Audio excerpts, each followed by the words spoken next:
Greetings, everyone, and welcome once again to our session of reading Sun Tzu's Art of War.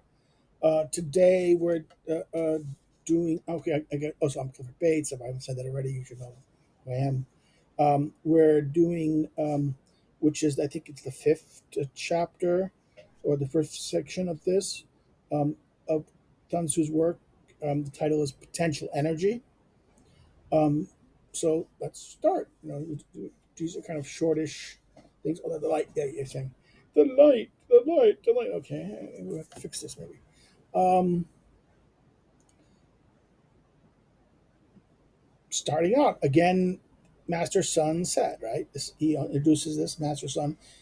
He is. This is now. He's going to give the beginning point up here. Starts the discussion of the things. Again, these are aphorisms, so therefore they have aphorismic character towards them. Again, pay attention to the thing structure here. This is why we're using the Milford translation, which it maintains the poetic and the kind of character that the actual Chinese has here. So therefore, please look at this from this way. Don't Other translations will kind of put it like an essay or a thing like this, and it elaborate, and it's more sometimes more summary and interpretation, or summary and paraphrase with explanations, pulling out things. Um, Sometimes it's better to leave it at the original thing of the text, and we then think it out through this, right? So let's start. Sun Tzu said, Master Sun said, right? He says, managing many is the same as managing the few. It's a question of division. So he says, it's organization. Few and many, same principle, just how you divide them and how you organize. In other words, it's the managing of many is the same as managing the few. The question is a division. Fighting with many is the same as fighting with few. It's a matter of marshaling men with gongs and identifying them with flags. In other words, it's all about making sure you can identify, dividing the units up, and each unit can identify itself. Now, traditionally, that's what flags were done. Gongs and things would be mechanisms of control, of symbols like trumpets in the old days. Each unit would have its own little signal or notice and then give an order so that the gongs are for the orders. There's the mechanism of orders, and the flags were mechanisms to distinguish the different units and different things. So therefore, it was the ability means of by which leaders from away could see what's going on, and those the flag would be, okay, that's regimental, that's this battalion, that's that guy. I know who's going where, and it's like today we have technology. We have like, I don't have a super smartphone, but a smart, today's military soldiers have com links, communication devices, GPS, and things like this, with encrypted mechanisms by which the leader knows which units are which and are able to identify forces this way. Therefore, they're able to identify their units and their individual units, actually even small men. And therefore, this allows them to, if they have the ability to observe from above on satellite, they're able to micromanage the decision of this. Again, this was very well talked about during, um, you know, um, uh, was it Black Hawk Down? I talked about the satellite cameras looking at the soldiers, and it was where it got dark. It became difficult. Other times, in other words, even with technology, sometimes this becomes difficult. But the modern, so in other words, he's talking about gongs and things like this. It's still done. The means change, but you're still units have to be divided. Units have to be organized, and that there must be a mechanism by which each unit can communicate with itself, and to distinguish communication that this guy's giving, so this guy's giving. You don't want an order meant for this guy to be read by this guy and think he should be doing if he didn't have that same instruction. So that you can micro target and micro specify commands and things. Because in an operation, sometimes some units go this way, some units do something, and the other unit is not supposed to do it. And if units takes, if one unit does something that any other units follow it, this can be a breakdown of a situation. It can create vulnerabilities and opportunities for the enemy to take advantage of. So therefore, that's why you need to control that in a sense. Now he says, he continues here, with combination of an indirect and direct, an army can hold the enemy undefeated, off, hold off the enemy undefeated. In other words, combination of direct and indirect. In other words, what do you mean by this? That it's the, the signals, actions, the things you're doing, either direct action or indirect action, can hold off an army. Okay. In other words, he says, and you can you can prevent yourself from being defeated. With an understanding of weakness and strength, an army can strike like a millstone and cast out an egg. So a millstone is this big, a millstone is that thing in a mill which would grind the grain, okay, to make flour. An egg is an egg, so that the big millstone, this heavy multi-ton thing, smashing an egg. This is what allows you. In other words, understanding of the generals or the leaders' understanding of the difference between weakness and strength. An army can strike like a millstone against the enemy's egg. Okay? In warfare, engage directly, secure victory indirectly. In other words, you engage your forces directly, attack directly. But to secure victory, you should do this indirectly. In other words, why? Because indirectly means if you do things too directly, therefore the enemy can see what you're doing. If you're, therefore, he suggests this, you should secure victory indirectly, so the enemy doesn't catch what you're trying to do and can't counter or block. Okay, the skilled warrior in indirect warfare is what is infinite as heaven and earth, is inexhaustible as river and sea. His ends and begins again like sun and moon, dies and born again.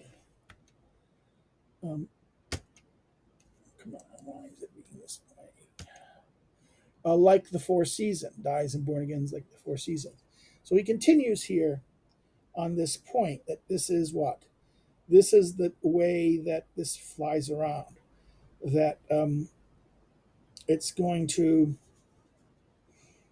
in other words, you have the situation is that the warrior in indirect warfare, he's indirect as he's infinite in heaven and earth. Heaven and earth is, as you talked about in the first chapter, right? The two forces. And exhaustible as river and sea. Okay, sea and river is inexhaustible. Okay, and he ends and begins like sun and moon. Therefore, the day and night, day and night. He dies and borns again, like the four seasons. So therefore, and remember what the seasons were. Again, that's heaven. Remember we talked about the seasons again, all the way back to the first chapter, where he did the five fundamentals, and then he talked about the cycles of the season, heaven, right? Last third of heaven, the last bottom third of heaven is a third characteristic of what he talks about as heaven. This is that, and then it's interesting, therefore, that the four seasons and then heaven within the same that same line. So it's very interesting in that regard. Let's go back again. This is why it's a little annoying. See, heaven's here, and then remember. Four seasons was the category of the third category back in chapter 1 of this thing of heaven. Okay, so but now he goes, but there are five notes, yet they're five notes of musical notes, yet their pure permutations are more than can be heard. In other words, five notes in combination, and all the combinations and variations of those five notes that are more than can be heard. Okay, five notes, but more than can be heard. This is a metaphor. There are five colors, yet the permutations are more than can be seen. There are five flavors. The infamous Chinese the five flavors, right? Yet their permutations are more than can be tasted. And in the dynamics of war, there are but these two, the indirect and direct, yet their permutations are inexhaustible. They give rise to each other and is never ending in an inexhaustible inexhaustible circle. In other words, all these other things, there's five, But in war, there's two. What he says, the direct and the indirect. That in those other things, there's five of something, but their combinations are innumerable, right? That you can't ever taste them, you can't ever hear them, you can't all hear all the different combinations. So many that they cannot be all heard.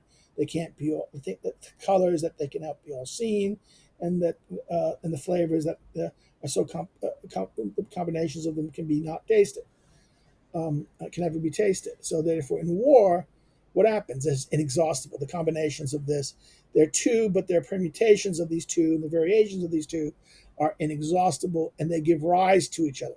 So one combination will give rise to another combination, and that this is therefore an inexhaustible circle between the two, indirect and direct. A Russian torrent. This next line. A Russian torrent carries boulders in his flood. Such is the enemy moment. Is the energy moment. A big giant torrent of water coming down.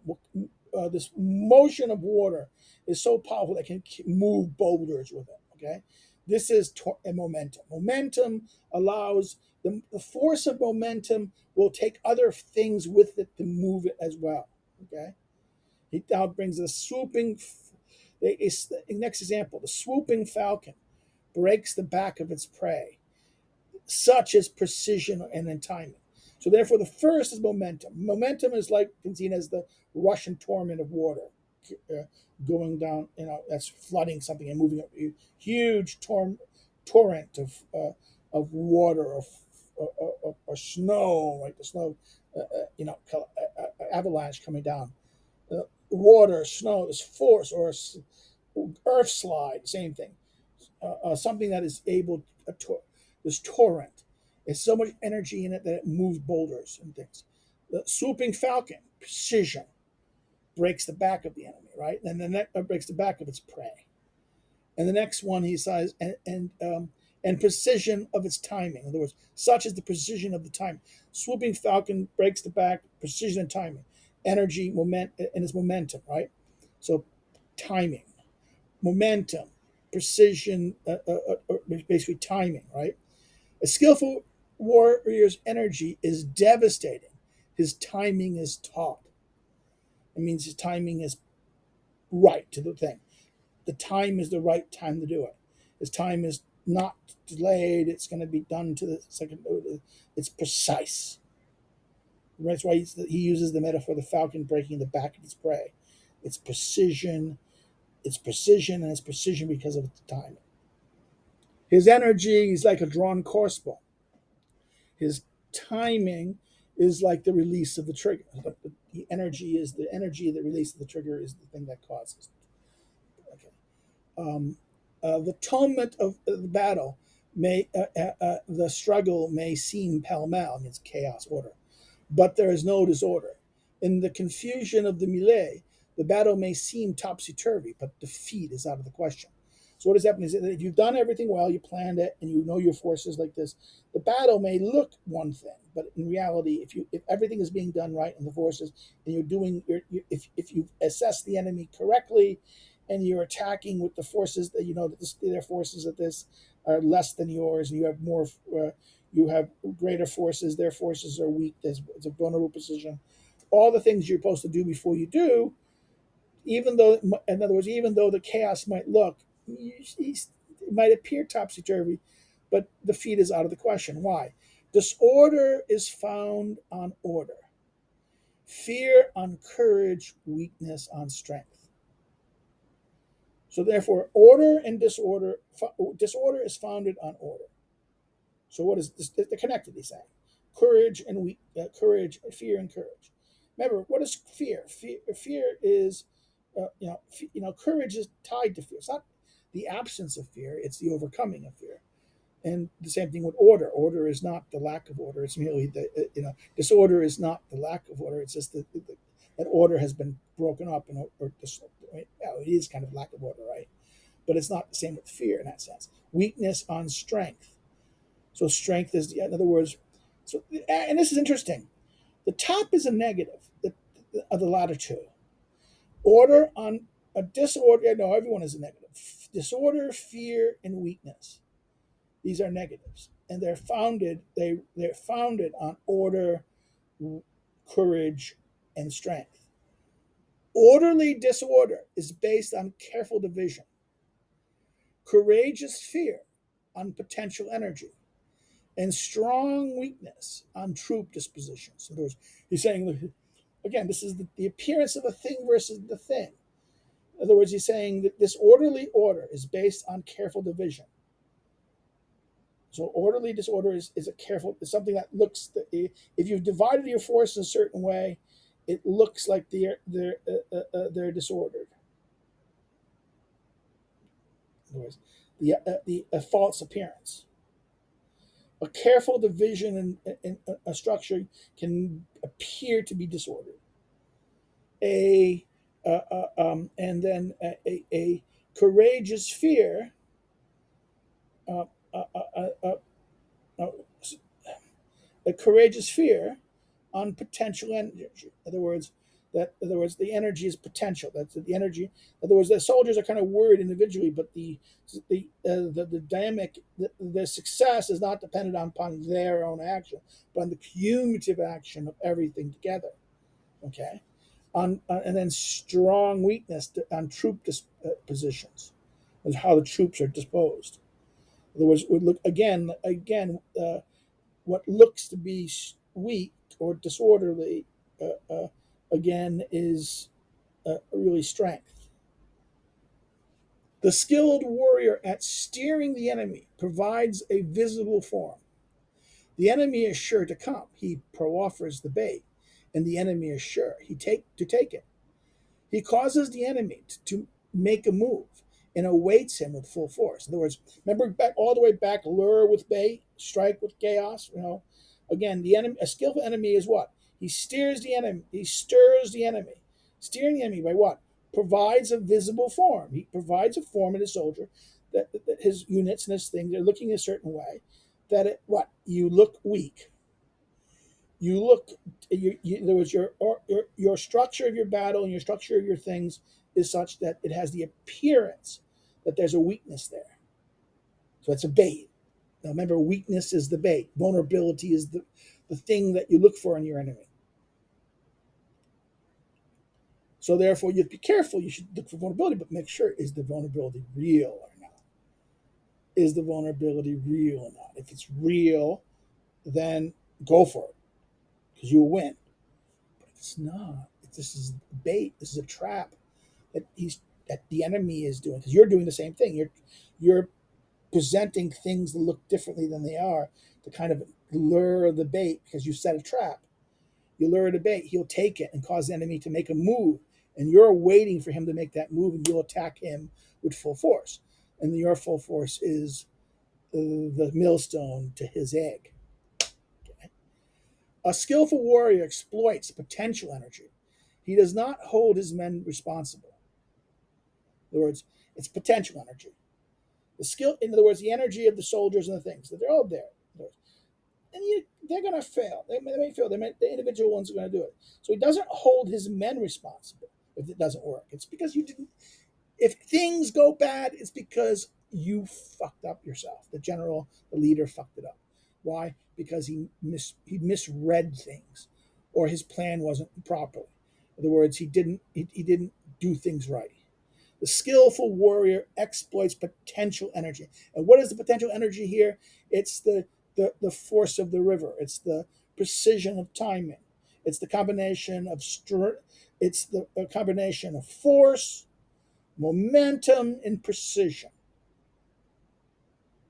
and timing. Momentum and timing. Momentum and timing. Combining with the other thing of again, going all the way back to the two dynamic of, well, the previous dynamic was direct and indirect. Direct and indirect, right? Um, uh, uh, was it perception of um, uh, momentum and timing, right? And the question of the things here. Now, this leads us to, he deploys his men to their best, but relies on potential. In other words, he knows his men there, and he relies on the potential, the dynamic of what he's doing. He's on the potential energy. He relying on the energy. He sends his men into battle, um, like a man rowing logs or boulders. By nature, on level ground, logs and boulders stand still. On steep ground, they move. Square, they halt. Round, they roll. Skillful deployed soldiers are like round boulders rolling down a mighty mountainside. In other words, here's the metaphor. Go back here. In other words, it goes, relying on energy, he sends his men in battle. In other words, and if he's done it right, his soldiers are like logs or boulders, and that the ground you're sending him down is on a very steep hill, like a little hill, very little momentum, very steep hill, huge momentum, right? The timing. The only thing missing here is the timing, right? Knowing when to do it. So what happens? You send the men in. And if the men are trained right, They're the boulders and logs. They're round, not squares. And that there is momentum. And then what happens? They'll hit like a money side.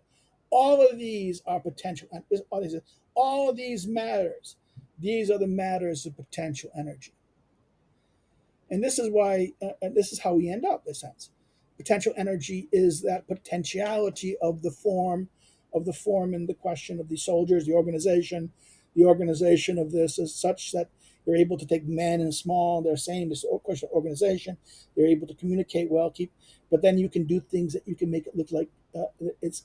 You break them up such that they look weak. They look disorganized. This becomes the bait of vulnerability. This looks like vulnerability. But you've done it. You have a situation where that you've created a situation that the momentum is. You will have that the situation you pick will be like a very steep mountain, and your troops are, as long as they're organized and like this, even though they may be like all over the place, they're able to what? They were able to come down and act together, and act effectively together, and come down and hit and overwhelm the enemy, destroy it. Like again, the image of the millstone and the egg flesh. Okay, that's it. We're at the end of our discussion of potential energy. If you liked this, please like. If you have any comments, please put the comments. Again, we're using the Milford translation, John Milford Penguin. If you can see the thing below. If you want to share this with someone, if you like that much, share it, or you want to get more, subscribe to get more updates of what we're doing here. Also recommend it to a friend, okay, to subscribe as well. You can follow me on social media below, and that's it. Have a good day, and try to, enjoy. Take care.